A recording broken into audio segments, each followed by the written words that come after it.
Assalamualaikum warahmatullahi wabarakatuh. Kita ketemu lagi di channel YouTube Hanan Shihab GRS.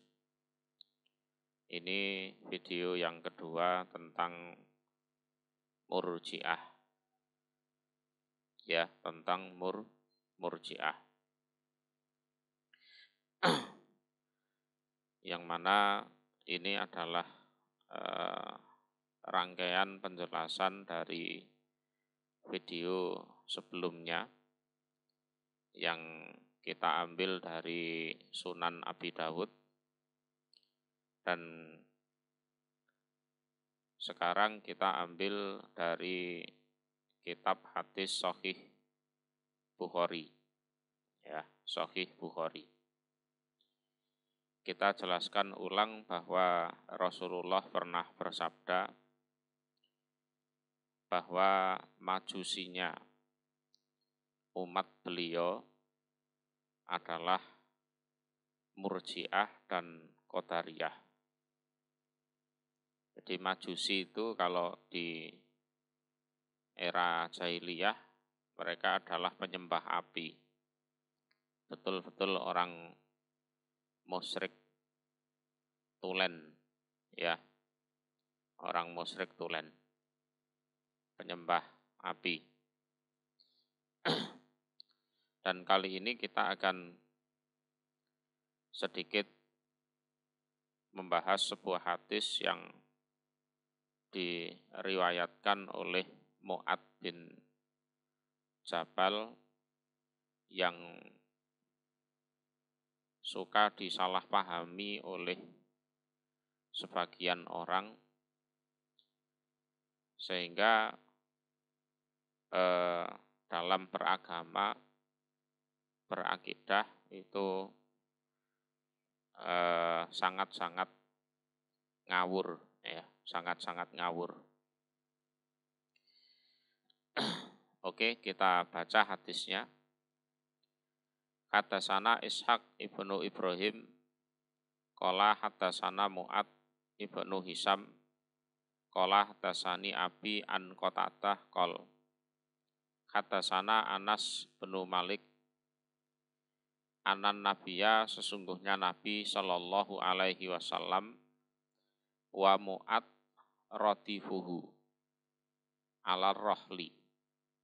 Jadi Rasulullah itu naik kendaraan, di situ Mu'ad bin Jabal ada di boncengannya Nabi, ya, ada di boncengannya Nabi. Jadi satu onta dinaiki berdua, ya, satu onta dinaiki berdua. Dalam perjalanan satu onta dinaiki berdua itu, Nabi berkata kepada Mu'ad, ya Mu'ad ibna Jabal, wahai Mu'ad bin Jabal. Ini Mu'ad dipanggil, ya. Qala labbaik ya Rasulullah wa sa'daik. Jadi labbaik ya Rasulullah wa sa'daik ini ucapan mengabulkan panggilan. Jadi Mu'ad dipanggil oleh Rasulullah, Mu'ad mengabulkan panggilan tersebut dengan mengatakan labbaik ya Rasulullah wa sa'daik. Qala ya Mu'ad, qala labbaik ya Rasulullah wa sa'daik. Yang kedua dipanggil lagi, Mu'ad menjawab lagi, salasan, sampai pada akhirnya 3 kali itu Mu'ad dipanggil oleh Rasulullah.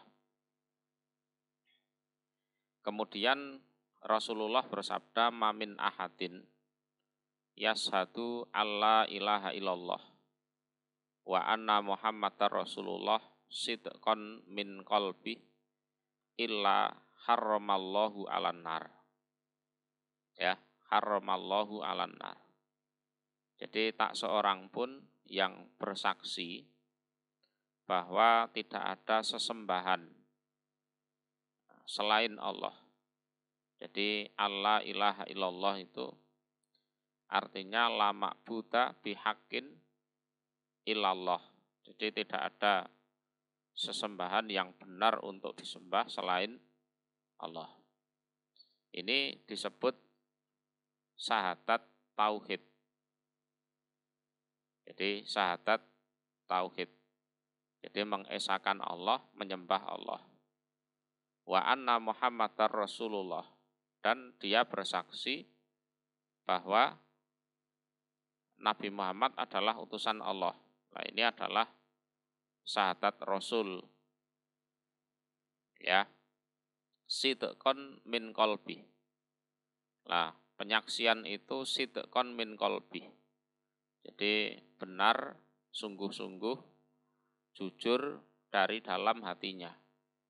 Kecuali Allah mengharamkan dia masuk ke dalam neraka. Itu. Setelah dibilangi seperti itu, Mu'ad mengatakan, ya Rasulullah, afala uhbiru binnas fayastabsiru. Apakah ini boleh, wahai Rasulullah, saya kabarkan kepada semua manusia? Ya, boleh enggak Rasul ini saya kabarkan kepada semua manusia agar mereka berbahagia. Ya, agar mereka berbahagia. Lalu Rasulullah mengatakan idzan yattaqilu. Nah, intinya ya jangan kamu kabarkan ke semua orang, nanti mereka salah paham terhadap hadis ini, terus pasrah, ya pasrah terhadap qadarnya itu. Alhamdulillah aku sudah diqadar baca syahadat tauhid dan syahadat Rasul. Nah, sudah, ndak usah sholat-sholatan, ndak usah zakat-zakatan, ya, ndak usah puasa, ndak usah haji, Allah nanti juga masuk surga, gitu. Ya, idzan yattaqilu. Ketika kamu kabarkan ke semua orang, wah, mereka nanti pasrah itu, ndak mau beramal. Pasrah, ndak mau beramal itu. Ya. Terus intinya hadis ini nanti disalahpahami sama orang. Tapi wa akhbaro biha Mu'ad inta mautihi ta'atsuma. Nah, setelah Mu'ad menjelang wafat, ya, Mu'ad mengkabarkan hadis ini karena takut dosa. Artinya beliau takut dosa apabila menyimpan ilmu, tidak menyampaikan ilmu. Sebagaimana dijelaskan di Al-Baqarah itu kan tentang orang-orang yang menyimpan ilmu, yang mana mereka dilaknati Allah dan dilaknati oleh semua yang melaknati. Ya, sehingga Mu'ad dengan terpaksa menyampaikan ilmu tersebut karena memang beliau takut dosa. Itu nggih. Banyak yang menyalahartikan hadis ini. Artinya pokoknya aku syahadat, wis ora salat ora popo, ora zakat ya ora popo, ora poso ora popo, ora kaji ya ora popo. Nah, engko mlebu swarga kan gitu kan. Nah, kalau punya pengertian seperti itu, berarti dia menjadi korban dari sabdanya Nabi idzan yattaqilu ini. Ya kan? Jadi Nabi melarang Mu'ad untuk menceritakan hadis ini kepada manusia, ya kan? Karena berpotensi mereka yattakilu. Lah, idzan yattakilu itu kaitannya dengan video yang pertama. Ya. Nah, kalau semua sudah dikodarkan, wahai Rasulullah, buat apa kita beramal? Kita pasrah saja pada tulisan qadar yang menimpa diri kita masing-masing. Toh nanti kalau qadarnya masuk surga kan ya masuk surga, walaupun tanpa beramal kan gitu kan. Ya kan?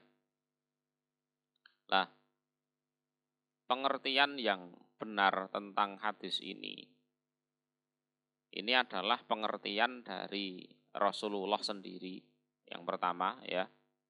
Yang kedua, pengertian dari Mu'ad bin Jabal.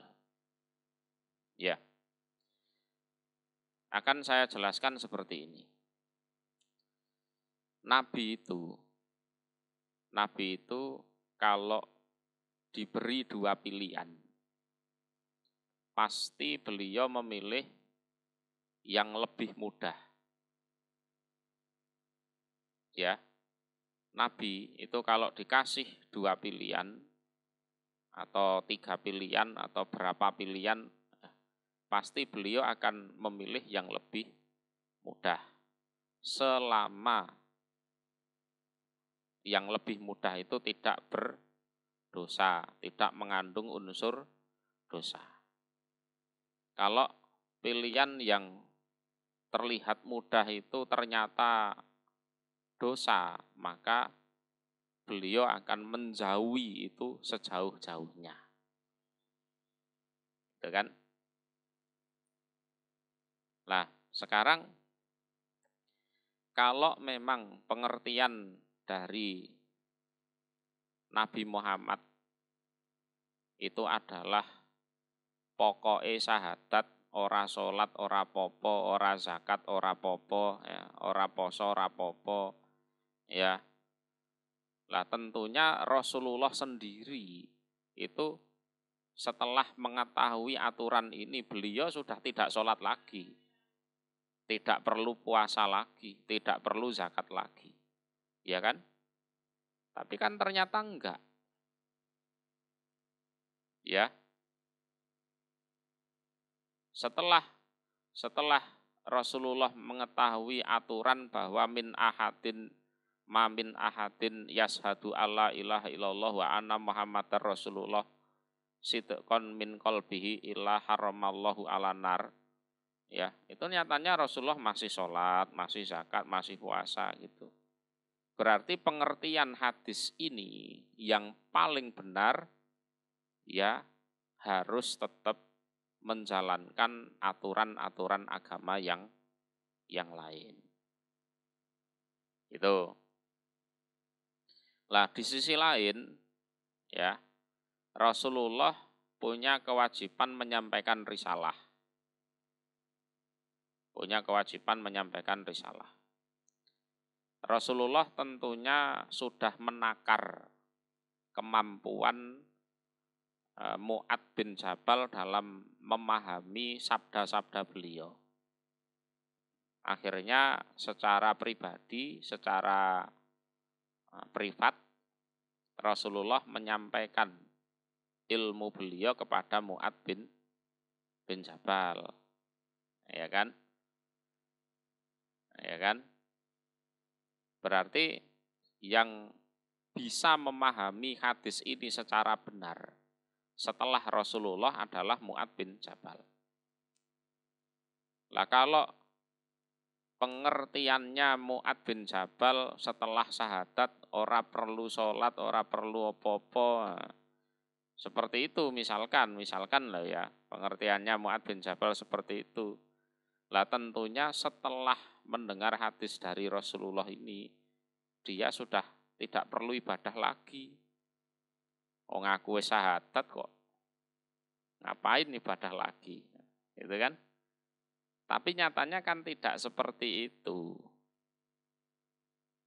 Jadi walaupun sudah mendengar hadis seperti ini, Mu'ad tetap sholat, ya, tetap zakat, tetap puasa Ramadan, tetap ibadah haji, tetap melakukan kewajiban-kewajiban yang lain, ya infak, ya sodakoh, dan lain-lain. Sampai ajal menjemput. Tuh. Lah seandainya Mu'ad sudah tidak sholat lagi dan lain-lain, ya, setelah dengar hadis ini, tentunya dia tidak akan disaksikan sebagai orang baik oleh para sahabat yang lain. Bahkan bisa-bisa beliau disaksikan murtad dan tidak disaksikan sebagai seorang sahabat. Karena sahabat itu adalah orang yang menjumpai Nabi, percaya kepada ajarannya Nabi, dan meninggal dalam keadaan beriman. Ya, berarti pengertian hadis ini bukan kok sing penting syahadat terus ora lapo-lapo terus gak popo, itu ya ndak seperti itu. Ya, justru pengertian hadis ini adalah, ya, kalau seseorang itu betul-betul bersaksi bahwa sesembahan itu hanya satu, yaitu Allah. Dan penyaksiannya itu adalah sidqon min qalbih, benar dari hatinya. Tentu dia akan sukarela menyembah Allah. Ya, apapun perintahnya Allah pasti dia kerjakan. Apapun larangannya pasti dia tinggalkan. Ya. Dan kalau dia bersaksi bahwa Nabi Muhammad adalah utusan Allah, tentunya dalam ibadah itu mencontoh Nabi Muhammad. Ya kan? Mencontoh Nabi Muhammad. Nyatanya Nabi Muhammad ya setelah syahadat dia juga sholat, juga menetapi kewajiban-kewajiban yang lain. Ya, begitu. Sehingga omong kosong ya bagi orang yang mengaku kiai, ustadz, atau apalah ya, kalau dia mengatakan sing penting syahadat, kowe wis Islam masih ora salat. Nah, itu bohong itu. Ya. Itu orang yang bisa dikatakan ngawur. Kenapa demikian? Coba saja orang yang ngomong seperti itu ditantang. Kalau memang benar cukup dengan syahadat saja orang itu diharamkan masuk ke dalam neraka, coba sampean tidak usah sholat selama 1 tahun. Berani ndak orang yang ngaku kiai atau ngaku ustadz atau syekh tersebut untuk tidak sholat? Berani ndak? Ya, tentunya dia tidak akan berani. Kalau dia tidak berani, berarti antara ucapan dan perbuatannya berselisih, ndak sama. Berarti dia bohong. Nah, kalau dia berani untuk tidak sholat misalkan selama 1 tahun, ya wis, kita sudah cukup menyaksikan bahwa dia adalah orang yang sesat. Itu ya, karena tidak melaksanakan agama secara kafah, terus hanya gandoli hadis ini. Hadis ini sahih, benar, tapi pengertian orang tersebut yang salah, karena menganggap cukup syahadat, wis syahadat tauhid dan syahadat Rasul, wis nanti haram masuk neraka, walaupun tidak sholat dan lain-lain. Ya. Semoga Allah memberikan manfaat dan barokah. Akhirul kalam. Assalamualaikum warahmatullahi wabarakatuh.